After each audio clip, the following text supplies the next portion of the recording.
Hey everyone, welcome. Today we're diving straight into a really fascinating explainer covering the chapter Music and Your Emotions.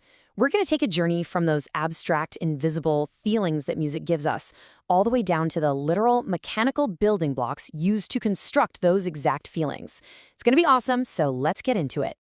We're starting things off with a super powerful insight from an ancient text called the Sangeet Ratnakar. Sloka 21 says, Geetam Vajyam Tatanrityam Trayam Sangeeta Muchyate.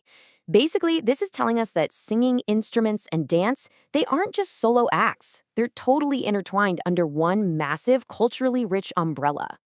Here's our roadmap for this explainer. 1. The umbrella of Sangeet. 2. Music, memory, and emotion. 3. Elements of sound. 4. The 7 swaras.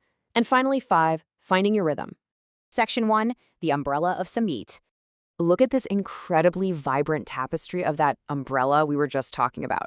It really shows how incredibly diverse tools, whether it's a stringed instrument, a traditional drum, a flute, or even the bells around a dancer's ankles, they all combine alongside musical notes to form this singular art form that we experience every single day.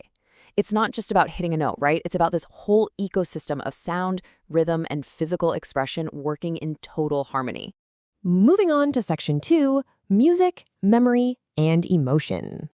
So, why does a simple melody make us cry?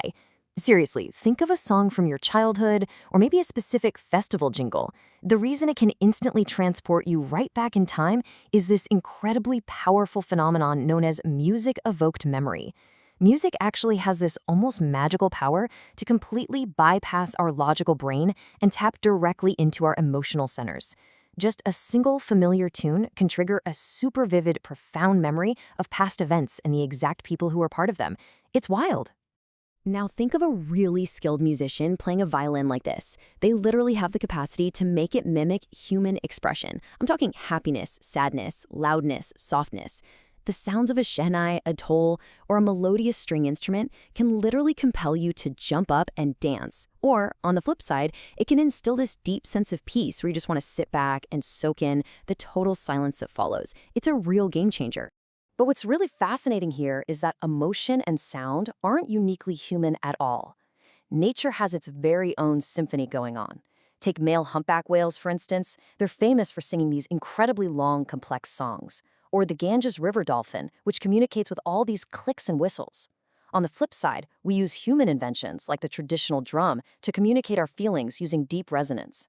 So whether it's a whale out in the ocean or a human striking a drum, sound is literally nature's universal language for emotion. All right, section 3, elements of sound. Okay, so how do we mechanically build those emotions? Well, we use pitch and dynamics.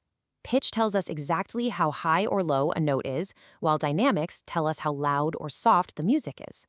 Think about how you actually speak, right? Try saying a sentence super happily, and then try barking it out angrily. You instantly naturally adjust your pitch, your voice goes higher when you're excited, and your dynamics, getting way louder when you're angry. Music pulls these exact same levers to create that emotional resonance. Section 4. The 7 swaras. In Indian music, absolutely everything is built upon 7 fundamental notes, which are known as swadars. But here's the really fascinating part. They're divided into 2 distinct categories. Sa and pa are achal swadas, meaning they are fixed. They're anchored and do not have variations. But the other 5 notes, re, ga, ma, da, and ni, are chala swadas, which means they're variable. Each of these 5 has 2 variations, which gives musicians this incredibly vast palette of 12 microtones to paint their melodies with. It's like a giant puzzle with endless combinations. Looking here, we can actually see how these exact same foundational building blocks are pronounced slightly differently across India's 2 great classical systems. So while the Hindustani system from the north uses sa, re, ga, ma, pa, da, ni, the Carnatic system down south subtly shifts to sa, re, ga, ma, pa, da, ni. But hey, don't let those slight naming differences fool you. The fundamental mathematical structure beneath all of it remains absolutely 100% united. Now, once you actually have the notes, you've got to arrange them, right? This is where alankar or sargam comes into play. The word alankar literally means ornamentation. I like to think of it like jewelry. Just as a jeweler carefully arranges precious gold and stones to make a stunning necklace, musicians arrange these 7 notes into beautiful, aesthetic, rhythmic patterns. The whole goal is to create a melody that is Shruti Madhur, which means pleasing to the ear, and totally capable of striking a really deep emotional chord. And you know what? The absolute beauty of these 7 notes is their universal application. Whether it's a regional folk song, a deeply spiritual bhajan, a patriotic anthem, or even a massive cinematic blockbuster, every single composition relies on these same 7 notes. Music brings people together.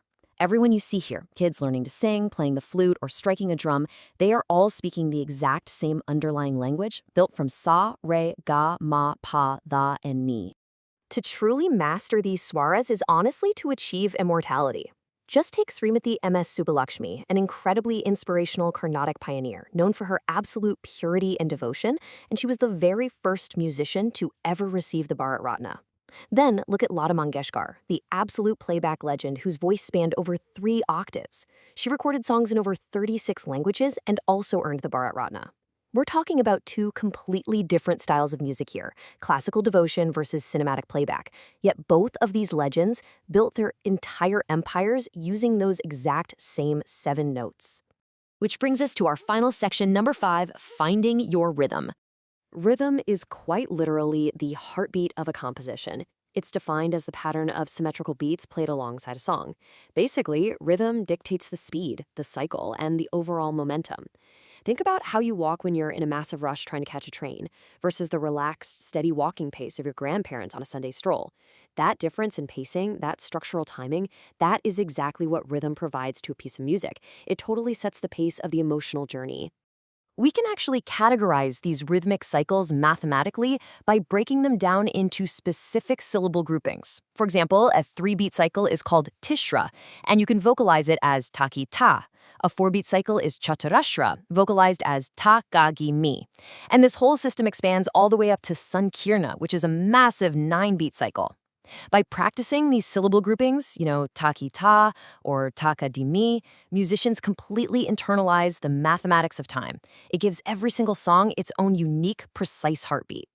And that brings us to a really beautiful realization. Rhythm is everywhere. It's not just in the instruments. Before you listen to another song, take a second to just listen to your own pulse. Notice your breathing. Ask yourself, what is your personal rhythm? The music we create is really just an extension of the emotions and rhythms that are already alive right inside us. So the next time you hear a melody that moves you, ask yourself, how is this song connecting to the rhythm of my own heart? Thank you so much for exploring this chapter and the building blocks of sound with me today.